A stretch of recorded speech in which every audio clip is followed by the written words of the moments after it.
Tips aman dan happy berdonor darah. Beberapa orang merasa takut ketika akan melakukan donor darah. Padahal, ada beberapa tips loh yang dapat dilakukan agar tetap aman dan nyaman saat akan melakukan donor darah. Yuk cermati tips berikut ini. Tips sebelum donor darah. Pertama, beberapa hari sebelum melakukan donor darah, ada baiknya kita mengonsumsi makanan yang kaya akan kandungan zat besi, seperti daging merah, ikan, kacang-kacangan, bayam, serta sereal yang kaya akan zat besi.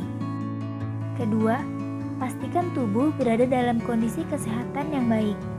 Bagi kalian yang senantiasa menjaga stamina dan kesehatan tubuh, tentunya akan lebih mudah dalam melakukan donor darah. Ketiga, sebelum donor darah, kita direkomendasikan untuk tidur yang cukup. Sebab, tidur yang cukup dan berkualitas akan membantu kita merasa lebih segar dan mengurangi risiko lemas atau pusing setelah selesai donor darah. Tips saat akan melakukan donor darah. Pertama, perbanyak konsumsi air putih sebelum kita melakukan donor darah. Hal ini kita lakukan agar tidak mengalami dehidrasi. Kedua, makanlah makanan sehat dan bergizi. Hindari untuk mengonsumsi makanan berlemak seperti gorengan, es krim, hamburger, atau makanan junk food lainnya. Ketiga, gunakan pakaian yang nyaman, yang memudahkan kita untuk menggulung lengan baju saat akan melakukan penyuntikan.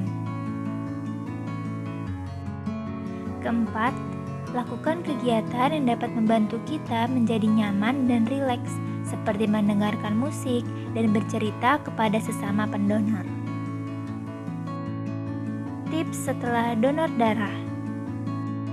Pertama, jangan melepas strip perban selama beberapa saat setelah donor darah. Hal ini dilakukan untuk menghindari munculnya ruam pada kulit.